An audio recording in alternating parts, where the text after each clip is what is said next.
This is a fictional narrative account, created exclusively for entertainment purposes. They went to sleep with the same worries as always.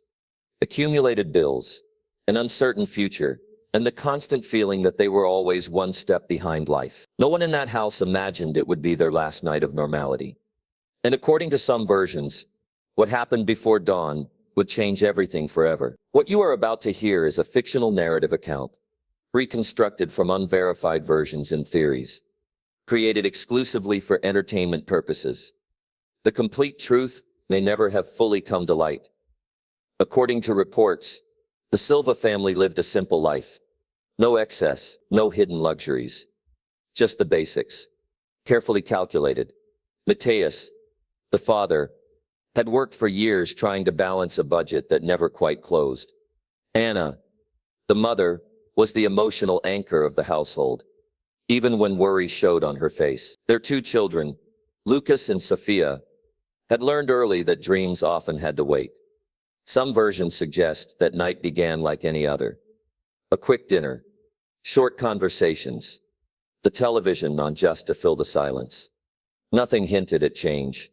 Nothing announced a turning point. None of this was ever proven. What is known is only what was later told. Mateus went to bed late, as usual. His mind heavy, thinking about numbers, thinking about solutions that never seemed enough. Anna struggled to fall asleep. According to reports, she stared at the ceiling, mentally calculating the next month. Lucas fell asleep quickly, tired from school. Sophia hugged a pillow, unaware she would wake up to a different world. Some versions claim the change began in the middle of the night. Others say it only happened at dawn. What is known is that Mateus woke before the alarm. Not because of noise, not because of a dream. He simply woke up. According to reports, he lay there for a few seconds, staring into the darkness of the room, feeling a strange unease that had no explanation. He grabbed his phone out of habit, with no expectations, with no real curiosity. And that was when something caught his attention. A number. Too big, out of context, completely incompatible with the life he knew. Some versions suggest he thought he was seeing things. He blinked, rubbed his eyes, refreshed the screen. Nothing changed. None of this was ever proven. What is known is that silence filled the room. According to reports, Mateus sat on the bed. His heart raced.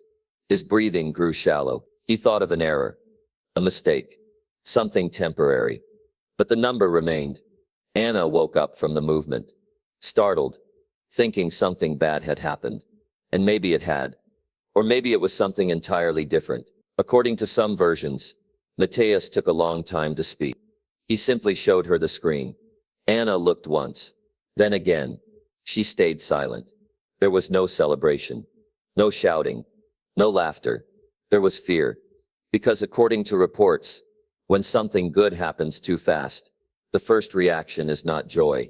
It is suspicion. This can't be right, Anna is said to have whispered. None of this was ever proven. But all versions agree on one thing. No one knew what to feel in that moment. They spent minutes, maybe hours, trying to understand, refreshing information, searching for explanation. Nothing seemed simple. When daylight began to break, the house felt different. Not physically, but emotionally.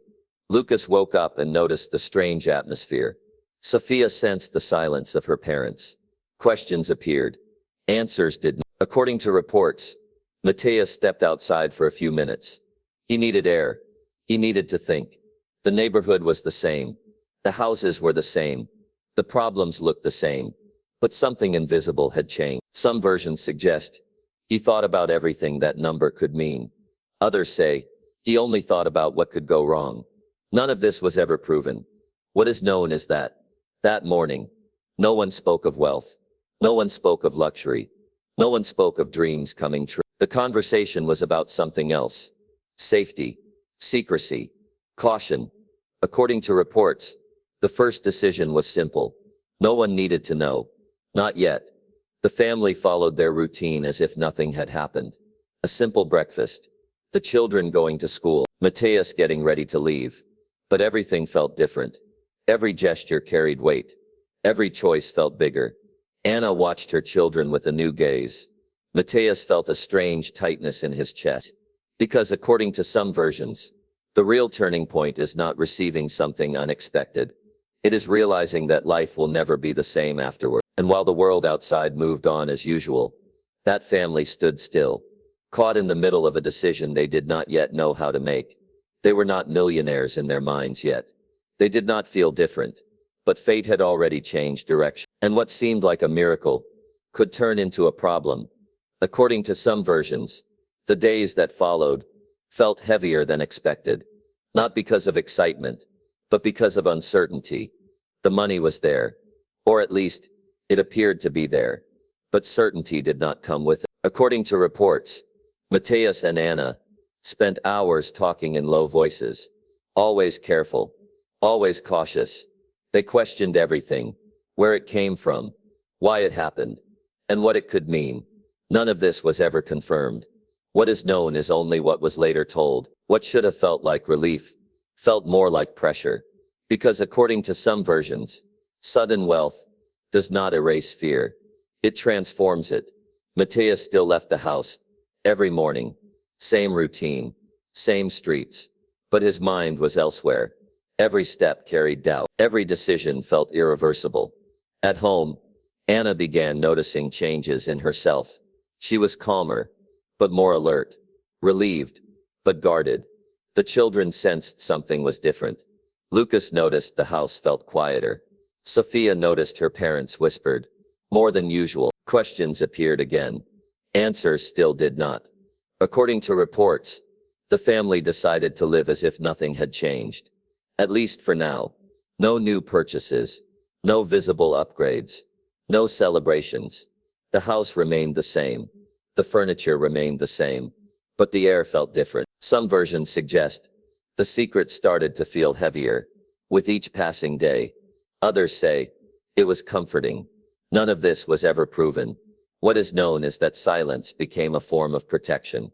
According to reports, Mateus began researching quietly, reading, learning, trying to understand a world he had never imagined entering. He realized something unsettling. Money didn't come with instructions, and mistakes could be permanent. Anna focused on something else. Stability. She thought about the children. Education. Security. Not luxury. Not excess. Just peace. According to some versions, the fear of losing everything was stronger than the joy of having it. They avoided conversations about the future, not because they didn't care, but because the future suddenly felt fragile. Then came the first. According to reports, an unexpected expense appeared. Something small. Something ordinary. Normally, it would have caused stress, arguments, anxiety. This time, it didn't. Mateus paid it immediately. No hesitation, no calculation, and the realization hit harder than expected. For the first time, money was not the problem. According to some versions, that moment was both relieving and frightening, because if money wasn't the problem anymore, what was? Days passed. The secret remained. But secrets change people. Mateus felt disconnected at work. Anna felt distant from old worries. Neither knew how to explain it. According to reports, the family stood at the edge of a choice. Reveal the truth, or continue pretending. Both options carried consequences, and neither felt safe. What they didn't realize yet was that the hardest part wasn't becoming wealthy overnight. It was learning how to live with it. Woke up to the same mornings, followed the same routines, but the pressure that once defined every decision had begun to fade, not disappear, fade. According to reports, Mateus noticed it first, in small moments, at the grocery store, at the gas station, during ordinary transactions that no longer required mental calculations. For years, every purchase had come with tension. Now, it didn't, and that scared him, because struggle had shaped his identity. Without it, he felt unsteady. Anna experienced the change differently. According to some versions, she felt lighter, not careless, just less afraid. She slept better, thought more clearly, planned further ahead than she ever had before. Not dreams of luxury, dreams of stability. Lucas and Sophia began to feel the shift too. Not through words, through atmosphere. Less silence at the table, less frustration in their parents' voices, more patience. According to reports, the children didn't know why things felt better. They only knew they did. Still, the secret remained untouched. No one outside the family knew the truth. Some versions suggest relatives began noticing subtle changes. Less stress, more calm. Questions followed. Matthias and Anna deflected them carefully. Nothing dramatic. Nothing suspicious. None of this was ever proven. What is known is that the family walked a careful line, trying to enjoy relief without exposing themselves. According to reports, the first real decision came quietly. Not about spending, about direction. Matthias began reconsidering his work. Not whether he could quit, but whether he should. For the first time, the question wasn't survival, it was purpose. Anna revisited ideas she had abandoned long ago, skills she never had time to develop, paths she once believed were unrealistic. According to some versions, money didn't create new desires, it revived old ones. They moved slowly, deliberately, no sudden resignations, no dramatic announcements, just preparation, learning, planning, waiting. According to reports, the family made a quiet agreement. This money would not control them. They would decide what it meant. The real challenge wasn't temptation. It was because according to some versions, they realized something unsettling. Money amplified who they already were. Fear became caution. Hope became responsibility. They began helping discreetly. Small gestures. Anonymous support. No recognition. No validation. None of this was ever confirmed. But the pattern appears in every version of the story. As time passed, the secret became easier to carry. Not lighter, just familiar. And familiarity brought confidence. Matthias finally made a choice. Not a dramatic one. A quiet one. He began stepping away from what drained him, and leaning toward what didn't. Anna followed a similar path. Not rushing. Not announcing. Just changing. According to reports, the family reached a moment of clarity. They understood that the money wasn't the miracle. Time was. Time to choose. Time to breathe. Time to decide who they wanted to become. And that realization prepared them for the final step. Because what came next would make the secret impossible to keep forever. Not with urgency, just inevitability. The family had learned how to live with the secret. But secrets, no matter how carefully protected, change shape over time. They grow heavier or louder. According to reports, it began with a simple question from outside the house. A casual comment, an observation that didn't seem dangerous. Something about timing, something about changes. Nothing direct, nothing accusatory, but enough to signal that pretending forever was no longer possible. Matthias and Anna didn't panic. They had known this day would come. The question was never if, only when. According to some versions, they spent that night talking longer than usual, not whispering anymore, just speaking honestly. They reviewed every choice they had made since that night, every step taken slowly, every risk avoided, and they realized something important. They were no longer afraid of losing the money. They were afraid of losing control over their own story. Because according to reports, the money had already done its job. It had removed fear. It had given time. What remained was intention. The family made a decision, not to reveal everything, not to hide everything, but to stop living in reaction. Matthias made a clean break from what no longer aligned with him. Not dramatically, not impulsively, just decisively. Anna stepped fully into paths she had only tested quietly before. Education, projects, long-term plans. Lucas and Sophia were included, not in numbers, but in values. They were taught something no amount of money could guarantee: awareness. According to some versions, the family did eventually move forward in visible ways. Not extravagance, not excess, but clarity. Their life no longer looked like survival, and no longer looked like hiding either. People noticed.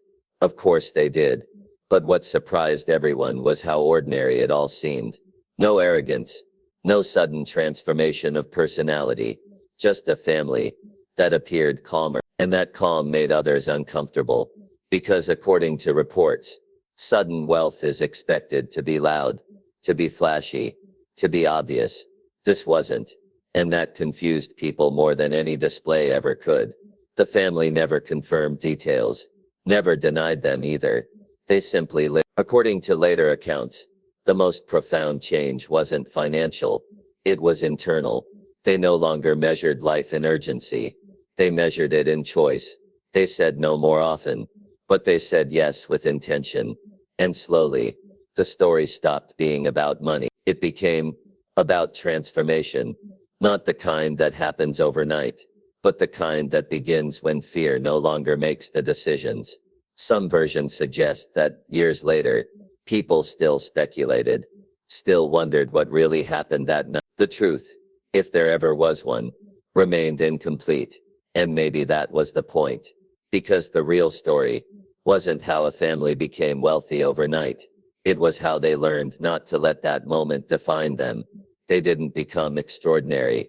They became alive, and that changed everything. If this story made you reflect, leave a like, subscribe for more fictional narrative stories like this one, and watch the next video on your screen now. See you in the next story.